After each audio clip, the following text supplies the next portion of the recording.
എല്ലാവർക്കും സ്ട്രോബെറി ചാനലിലേക്ക് സ്വാഗതം. ഞാൻ ഗീതു. ഞങ്ങൾക്ക് ഒത്തിരിയേറെ റിക്വസ്റ്റ് വന്ന 2 കേക്ക് റെസിപ്പികളാണ് ബേക്കറി സ്റ്റൈൽ മാർബിൾ കേക്കും പിന്നെ വനില സ്പഞ്ച് കേക്കും. ഇതിൽ മാർബിൾ കേക്കിന്റെ റെസിപ്പി ഞങ്ങൾ നേരത്തെ അപ്ലോഡ് ചെയ്തിരുന്നു. ഒരുപാട് പേര് ഇതിനോടകം തന്നെ ട്രൈ ചെയ്ത് നോക്കി. ട്രൈ ചെയ്തവർക്ക് എല്ലാവർക്കും ഇഷ്ടപ്പെട്ടു എന്ന് അറിയിച്ചിട്ടുണ്ട്. കുറെ പേര് ഫോട്ടോസ് ഞങ്ങളുടെ ഫേസ്ബുക്ക് ഗ്രൂപ്പിലൂടെ ഷെയർ ചെയ്തിട്ടുണ്ട്. നിങ്ങൾ ഇതുവരെ ട്രൈ ചെയ്ത് നോക്കിയിട്ടില്ലെങ്കിൽ ട്രൈ ചെയ്ത് നോക്കുക. ഫോട്ടോസ് ഞങ്ങളുടെ ഫേസ്ബുക്ക് ഗ്രൂപ്പിലൂടെ ഷെയർ ചെയ്യുക, അതല്ലെങ്കിൽ ഞങ്ങൾക്ക് ഇമെയിൽ ചെയ്ത് തരിക. ഇന്ന് ഞാൻ വന്നിരിക്കുന്നത് വനില സ്പഞ്ച് കേക്കിന്റെ റെസിപ്പിയുമായാണ്. ഈ വീഡിയോയിൽ ബേസിക് വനില കേക്ക് മാത്രമേ ചെയ്യുന്നുള്ളൂ, ഫ്രോസ്റ്റിംഗ് ചെയ്യുന്നില്ല. ഫ്രോസ്റ്റിംഗ് ചെയ്യുന്നത് മറ്റൊരു വീഡിയോയിലൂടെ ഷെയർ ചെയ്യാം. ഞങ്ങൾ നേരത്തെ ചെയ്ത പല കേക്ക് റെസിപ്പികളുടെ കമന്റ്സിലൂടെയും പലരും ചോദിക്കാറുണ്ട്, 1/2 കപ്പ് മൈദയ്ക്ക് മറ്റ് ഇൻഗ്രീഡിയൻസ് എത്ര അളവെടുക്കണം, അതുപോലെ തന്നെ 1 കപ്പിന് എത്ര വേണം. അതുകൊണ്ട് ഈ ഒരു കേക്കിൽ 1/2 കപ്പിനും 1 കപ്പിനും 1.5 കപ്പ് മൈദയ്ക്കും വേണ്ടിയുള്ള മറ്റ് ഇൻഗ്രീഡിയൻസിന്റെ ലിസ്റ്റ് ഡിസ്ക്രിപ്ഷൻ ബോക്സിൽ കൊടുത്തിട്ടുണ്ട്. വീഡിയോയിലേക്ക് കിടക്കാം.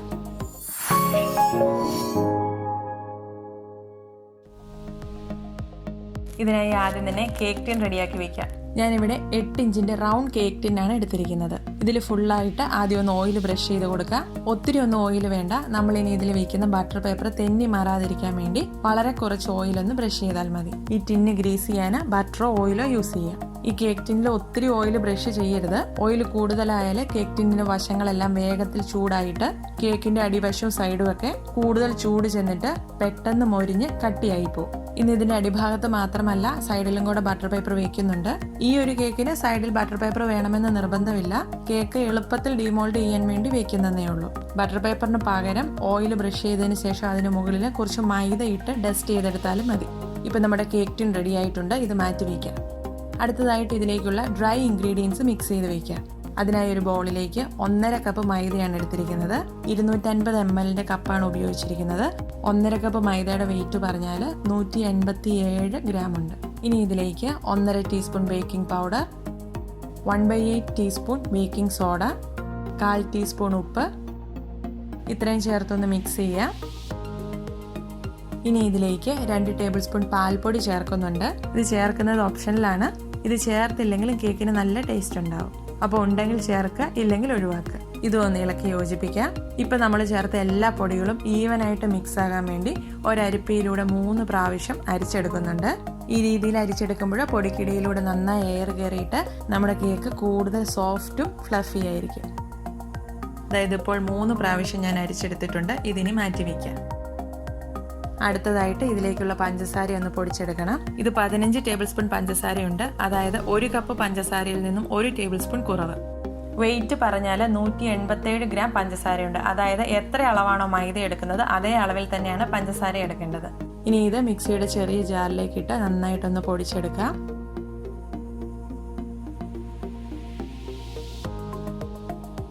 പഞ്ചസാര നന്നായിട്ട് പൊടിച്ചെടുത്തിട്ടുണ്ട്. ബാറ്ററിൽ പഞ്ചസാര എളുപ്പത്തിൽ മിക്സ് ആകാൻ വേണ്ടിയാണ് നമ്മൾ പഞ്ചസാര പൊടിച്ചെടുക്കുന്നത്. ഇനി അഥവാ നിങ്ങൾ എടുക്കുന്നത് ചെറിയ തരികളുള്ള പഞ്ചസാരയാണെങ്കിൽ അത് പൊടിച്ചില്ലെങ്കിലും കുഴപ്പമില്ല. ഇനി കേക്ക് ബാറ്റർ തയ്യാറാക്കി തുടങ്ങാം. അപ്പോൾ അതിനു മുന്നേ ഓവനിലാണ് കേക്ക് ബേക്ക് ചെയ്യുന്നതെങ്കിൽ പ്രീ ഹീറ്റ് ചെയ്യാനായി വെക്കണം. 160 ഡിഗ്രി സെൽഷ്യസ് അല്ലെങ്കിൽ 320 ഫാരൻഹീറ്റിൽ 10 മിനിറ്റ് പ്രീ ഹീറ്റ് ചെയ്യണം. ഇത് അവനിൽ മാത്രമല്ല തയ്യാറാക്കാവുന്നത്, കുക്കറിലും സോസ് പാനിലൊക്കെ തയ്യാറാക്കാം. അപ്പോൾ കുക്കറിലാണ് ചെയ്യുന്നതെങ്കിൽ കുക്കറിന്റെ വാഷറും വെയിറ്റും മാറ്റി ഒരു മീഡിയം ഫ്ലെയിമിൽ 10 മിനിറ്റ് പ്രീ ഹീറ്റ് ചെയ്യണം. സോസ് പാനിലാണ് ചെയ്യുന്നതെങ്കിൽ പ്രീ ഹീറ്റ് ചെയ്യേണ്ട ആവശ്യമില്ല. കുക്കറിലും സോസ് പാനിലൊക്കെ ചെയ്യുന്ന കേക്കിന്റെ വീഡിയോസ് ഞങ്ങൾ നേരത്തെ അപ്ലോഡ് ചെയ്തിട്ടുണ്ട്. കാണാത്തവരൊക്കെ ഒന്ന് കണ്ടു നോക്കുക. അപ്പോൾ നമുക്ക് കേക്ക് ബാറ്റർ തയ്യാറാക്കി തുടങ്ങാം. ഈ കേക്കിലേക്ക് 3 മുട്ടയാണ് എടുത്തിരിക്കുന്നത്. കേക്കിലേക്ക് മുട്ട എടുക്കുമ്പോൾ എപ്പോഴും ബ്രോയിലർ മുട്ട എടുക്കുന്നതാണ് നല്ലത്. നാടൻ മുട്ടയ്ക്ക് കൂടുതൽ സ്മെല്ല് വരും. ഇതിലേക്ക് 2 ടീസ്പൂൺ വനില എസൻസ് കൂടി ചേർക്കാം. ഇനി ഇത് ബീറ്റ് ചെയ്ത് തുടങ്ങാം. ആദ്യം ലോ സ്പീഡിലിട്ട് ബീറ്റ് ചെയ്ത് തുടങ്ങാം. ബീറ്റർ ഇല്ലാത്തവർക്ക് വിസ്കി യൂസ് ചെയ്യാം. അതല്ലെങ്കിൽ മിക്സിയിൽ അടിച്ചും ഈ കേക്കിനുള്ള ബാറ്റർ റെഡിയാക്കാം. ഏറ്റവും ലോ സ്പീഡിൽ 1 മിനിറ്റ് അടിക്കുമ്പോഴേക്കും നന്നായിട്ടൊന്ന് പതഞ്ഞു വരും. അതിനുശേഷം അടുത്ത സ്പീഡിലിടാം. മുട്ട പതഞ്ഞു വരുന്നതനുസരിച്ച് സ്പീഡ് കൂട്ടിയിട്ട് കൊടുത്ത് ബീറ്റ് ചെയ്യാം. മുട്ട ബീറ്റ് ചെയ്യുമ്പോൾ ആദ്യം തന്നെ ഹൈ സ്പീഡിലിട്ട് ബീറ്റ് ചെയ്ത് തുടങ്ങരുത്. അങ്ങനെ ചെയ്താൽ നമ്മുടെ കേക്ക് ബാറ്റർ നമ്മൾ ഉദ്ദേശിക്കുന്ന ഒരു പെർഫെക്ഷനിൽ കിട്ടില്ല. ആദ്യം ലോ സ്പീഡിൽ തന്നെ ബീറ്റ് ചെയ്ത് തുടങ്ങി മുട്ട പതയുന്നതനുസരിച്ച് സ്പീഡ് കൂട്ടിയിട്ട് ബീറ്റ് ചെയ്തെടുക്കണം. നന്നായിട്ട് പതഞ്ഞു പൊങ്ങിക്കഴിഞ്ഞാൽ പിന്നെ ഹൈ സ്പീഡിലിട്ട് ബീറ്റ് ചെയ്തെടുക്കാം. ആ രീതിയിൽ ഹൈ സ്പീഡിലിട്ട് ബീറ്റ് ചെയ്യുമ്പോൾ ഇതിൻ്റെ ടെക്സ്ചർ മാറി നല്ലൊരു ക്രീമി ടെക്സ്ചറിലേക്ക് വരും. ആദ്യം വലിയ വലിയ ബബിൾസ് ആണ്, അത് കഴിഞ്ഞ് നല്ല ക്രീമി ആയിട്ട് വരുമ്പോഴേക്കും ചെറിയ ബബിൾസ് ആയിട്ട് വരും. അതായത് ഇപ്പോൾ നല്ല ക്രീമി ടെക്സ്ചർ ആയിട്ടുണ്ട്.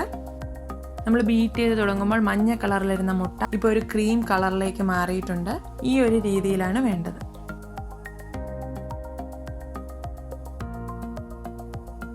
ഇനി ഇതിലേക്ക് പഞ്ചസാര പൊടിച്ചത് ചേർത്ത് വീണ്ടും മിക്സ് ചെയ്യണം. ഇത് ചേർക്കുമ്പോൾ ഒരുമിച്ച് ചേർക്കരുത്, വളരെ കുറേശ്ശെയായിട്ട് പല തവണ ഇട്ട് കൊടുത്ത് മിക്സ് ചെയ്തെടുക്കണം. ഒറ്റയടിക്ക് ചേർത്താൽ ഇപ്പോൾ പതഞ്ഞു വന്ന മുട്ട താന്നു പോകും. പഞ്ചസാര പൂർണ്ണമായിട്ടും അതിൽ മിക്സായി കിട്ടില്ല. ഈ ബാറ്ററിൻ്റെ ക്രീമി ടെക്സ്ചറൊക്കെ പോവും. അതുകൊണ്ട് 2-3 ടേബിൾ സ്പൂൺ വീതം ഓരോ പ്രാവശ്യം ഇട്ട് നന്നായി ബീറ്റ് ചെയ്ത് മിക്സ് ചെയ്തെടുക്കുക. ഓരോ പ്രാവശ്യം പഞ്ചസാര ചേർത്തിട്ട് അത് മുട്ടയിൽ നന്നായി അലിയുന്നത് വരെ ബീറ്റ് ചെയ്തെടുക്കണം. പഞ്ചസാര അലിഞ്ഞോ എന്നുള്ളത് നമുക്ക് ബാറ്ററിൻ്റെ ടെക്സ്ചർ നോക്കിയാൽ മനസ്സിലാവും. പഞ്ചസാര ചേർക്കുന്ന സമയത്ത് ഒരു റഫ് ടെക്സ്ചറാണ്. പിന്നീട് നമ്മൾ നന്നായി ബീറ്റ് ചെയ്ത് പഞ്ചസാര അങ്ങ് യോജിച്ച് കഴിയുമ്പോഴത്തേക്കും നല്ലൊരു സ്മൂത്ത് ടെക്സ്ചർ ആവും.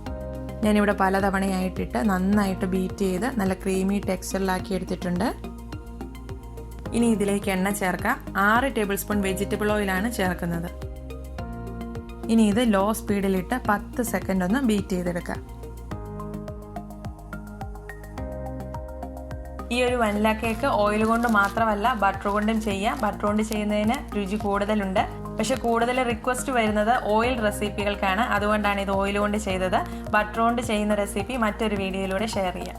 ഇനി ഇതിലേക്ക് നമ്മൾ മിക്സ് ചെയ്ത് വെച്ചിരുന്ന ഡ്രൈ ഇൻഗ്രീഡിയൻസ് ആണ് ചേർക്കേണ്ടത്. അതും കുറേശ്ശെയായി ചേർത്ത് മിക്സ് ചെയ്തെടുക്കാം. ഈ ഡ്രൈ ഇൻഗ്രീഡിയൻസ് മിക്സ് ചെയ്തെടുക്കാനും ഞാൻ ബീറ്റർ തന്നെയാണ് യൂസ് ചെയ്യുന്നത്. ഡ്രൈ ഇൻഗ്രീഡിയൻസ് മിക്സ് ചെയ്യാൻ ബീറ്ററാണ് യൂസ് ചെയ്യുന്നതെങ്കിൽ ശ്രദ്ധിക്കേണ്ട 3 കാര്യങ്ങളുണ്ട്. ഒന്നാമത്തേത് ബീറ്റർ ലോ സ്പീഡിലായിരിക്കണം. പിന്നെ രണ്ടാമത്തേത് നമ്മൾ ബീറ്റർ ഇങ്ങനെ ചുറ്റിച്ചെടുക്കുന്നത് അതും വളരെ സാവധാനത്തിൽ തന്നെ ആയിരിക്കണം. പിന്നെ ശ്രദ്ധിക്കേണ്ടത് ഒത്തിരി സമയം ബീറ്റ് ചെയ്യരുത്. ഒരു പ്രാവശ്യം മിക്സ് ചെയ്യാൻ ഒരു 10 സെക്കൻഡേ ബീറ്റ് ചെയ്യാവുള്ളൂ. ഇനി ഇത് ബീറ്റർ കൊണ്ട് ചെയ്താൽ ഓവർ മിക്സ് ആയി പോവും, ശരിയാകില്ലെന്നൊരു തോന്നലാണെങ്കിൽ പകരം നിങ്ങൾക്ക് സ്പാറ്റില കൊണ്ട് മിക്സ് ചെയ്യാം. അതല്ലെങ്കിൽ വിസ്ക് യൂസ് ചെയ്താലും മതി. അഥവാ നിങ്ങൾ ബീറ്റർ യൂസ് ചെയ്തല്ല ഡ്രൈ ഇൻഗ്രീഡിയൻസ് മിക്സ് ചെയ്യുന്നതെങ്കിൽ ഇനി ഇതിൽ കുറച്ച് പാലും തൈരും ചേർക്കുന്നുണ്ട്.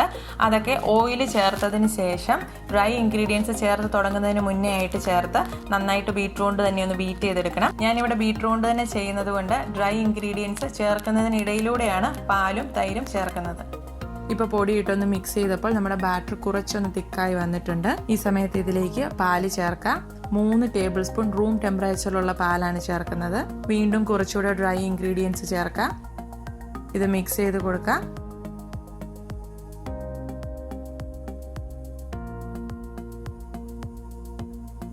ഇനി ഇതിലേക്ക് 3 ടേബിൾ സ്പൂൺ തൈരാണ് ചേർക്കുന്നത്. തൈര് ചേർക്കുമ്പോൾ നല്ല കട്ട തൈര് തന്നെ ചേർക്കാൻ ശ്രദ്ധിക്കണം. ഞാനിപ്പോൾ ഇതിൽ തൈരും പാലും ചേർത്തിട്ടുണ്ട്. 2-3 ടേബിൾ സ്പൂൺ വീതമാണ് ചേർത്തിരിക്കുന്നത്. ഞാനിപ്പോൾ ചേർത്തതുപോലെ പാലും തൈരും ചേർക്കണമെന്നില്ല. ഇത് രണ്ടും നമ്മൾ കേക്കിൽ ചേർക്കുന്നത് കേക്ക് കൂടുതൽ മോയിസ്റ്റ് ആകാൻ വേണ്ടിയാണ്. അപ്പോൾ പാല് മാത്രമാണ് ചേർക്കുന്നതെങ്കിൽ അത് 6 ടേബിൾ സ്പൂൺ എടുക്കുക. അതുപോലെ തന്നെ തൈര് മാത്രമാണ് യൂസ് ചെയ്യുന്നതെങ്കിൽ അതും 6 ടേബിൾ സ്പൂൺ എടുക്കുക. ഇനി വീണ്ടും പൊടിയിട്ട് മിക്സ് ചെയ്തെടുക്കുക. സൈഡിലൊക്കെ പൊടി ഇരിപ്പുണ്ടെങ്കിൽ സ്പാറ്റില കൊണ്ടൊന്ന് ഇളക്കി യോജിപ്പിച്ചെടുക്കണം. പല തവണയായിട്ട് പൊടി മുഴുവൻ ഇപ്പോൾ ചേർത്ത് കഴിഞ്ഞു. ഇനി ഇതിലേക്ക് 1/2 ടീസ്പൂൺ വിനെഗർ കൂടി ചേർക്കുന്നുണ്ട്. ഇപ്പോൾ വിനെഗർ ചേർത്ത് കഴിഞ്ഞാൽ ഉടനെ തന്നെ ബാറ്റർ ബേക്ക് ചെയ്യാനായി വെക്കണം. ഇപ്പോൾ വിനെഗർ ചേർക്കുന്നതിന് മുന്നേ ഓവനൊക്കെ പ്രീ ഹീറ്റ് ആയോ എന്ന് ചെക്ക് ചെയ്തതിന് ശേഷം വിനെഗർ ചേർക്കുക. ഇപ്പോൾ നമ്മുടെ കേക്ക് ബാറ്റർ റെഡി ആയിട്ടുണ്ട്. ഇനി ഇത് കേക്ക് ടിന്നിലേക്ക് മാറ്റാം. മറ്റ് കേക്കുകളെക്കാളും കുറച്ചുകൂടെ ലൂസ് ആയിട്ടാണ് ഇതിൻ്റെ കേക്ക് ബാറ്റർ ഇരിക്കേണ്ടത്. ഇതാ ഈ ഒരു കൺസിസ്റ്റൻസിയിലാണ് ബാറ്റർ കിട്ടിയിരിക്കുന്നത്. നമ്മൾ എടുക്കുന്ന മുട്ടയുടെയും തൈരിൻ്റെയും ഒക്കെ കൺസിസ്റ്റൻസി അനുസരിച്ച് ഈ ബാറ്ററിൻ്റെ തിക്നെസ് ചിലപ്പോൾ മാറാം. അപ്പോൾ കൂടുതൽ കട്ടിയായിട്ടിരിക്കുവാണെങ്കിൽ കുറച്ചുകൂടെ പാല് ചേർത്ത് ഈ ഒരു കൺസിസ്റ്റൻസി ആക്കിയെടുക്കണം. ഇനി ഇത് കുറച്ച് തവണയൊന്ന് ടാപ്പ് ചെയ്ത് ഇതിൽ എയർ ബബിൾസ് ഒക്കെ ഒന്ന് കളയാം. ഒത്തിരി വലിയ ബബിൾസ് ടോപ്പിൽ വന്ന് നിൽപ്പുണ്ടെങ്കിൽ അത് ടൂത്ത് പിക്ക് കൊണ്ട് വേണമെങ്കിൽ ഒന്ന് പൊട്ടിച്ചു വിടാം. ഇനി ഇത് ബേക്ക് ചെയ്യാനായി വയ്ക്കുക. ബേക്ക് ചെയ്യാനായി മിഡിൽ റാക്കിലാണ് വയ്ക്കേണ്ടത്. ഒട്ടുമിക്ക കേക്കുകളും ബേക്ക് ചെയ്യാനായി നമ്മൾ 180 ഡിഗ്രി സെൽഷ്യസിലാണ് വയ്ക്കുന്നത്. പക്ഷേ ഈ ഒരു കേക്ക് കുറച്ചുകൂടെ താഴ്ന്ന ടെമ്പറേച്ചറിൽ 160 ഡിഗ്രിയിൽ അല്ലെങ്കിൽ 320 ഫാരൻഹീറ്റിലാണ് വയ്ക്കുന്നത്. കാരണം ഈ വനില കേക്ക് നമ്മൾ മിക്കപ്പോഴും ഫ്രോസ്റ്റിംഗ് ചെയ്താണ് എടുക്കാറ്. അങ്ങനെ ഫ്രോസ്റ്റിംഗ് ചെയ്യാനായിട്ട് എടുക്കുന്ന കേക്കിൻ്റെ മുകൾ ഭാഗം ഫ്ലാറ്റ് ആയിട്ടിരിക്കണം. അപ്പോൾ ഫ്ലാറ്റ് ആയിട്ടിരിക്കുവാണെങ്കിൽ കേക്കിൻ്റെ മുകൾ ഭാഗം ഒന്നും കട്ട് ചെയ്യേണ്ട കാര്യമില്ല. ഈസി ആയിട്ട് നമുക്ക് ലെയർ ചെയ്ത് ഫ്രോസ്റ്റിംഗ് ചെയ്തെടുക്കാം. 180 ഡിഗ്രി ചെയ്താൽ കേക്കിൻ്റെ മുകൾ ഭാഗം പൊങ്ങിയിരിക്കും. അപ്പോൾ നമുക്ക് ഫ്രോസ്റ്റിംഗ് ചെയ്യണമെങ്കിൽ കേക്കിൻ്റെ മുകൾ ഭാഗം കുറച്ചൊക്കെ കട്ട് ചെയ്ത് കളയേണ്ടി വരും. അഥവാ നിങ്ങൾ ഈ കേക്ക് ഫ്രോസ്റ്റിംഗ് ചെയ്യാനല്ല തയ്യാറാക്കുന്നതെങ്കിൽ 180 ഡിഗ്രിയിൽ ബേക്ക് ചെയ്തെടുക്കുക. 45 മിനിറ്റ് ഇത് ബേക്കായി കിട്ടും. അതുപോലെ തന്നെ 170 വേണമെങ്കിൽ ചെയ്യാം. അങ്ങനെ ആകുമ്പോൾ 50 മിനിറ്റിൽ ഇത് ബേക്കായി കിട്ടും. ഇന്ന് ഞാനിവിടെ 180 160 ബേക്ക് ചെയ്ത കേക്കുകൾ കാണിക്കാം.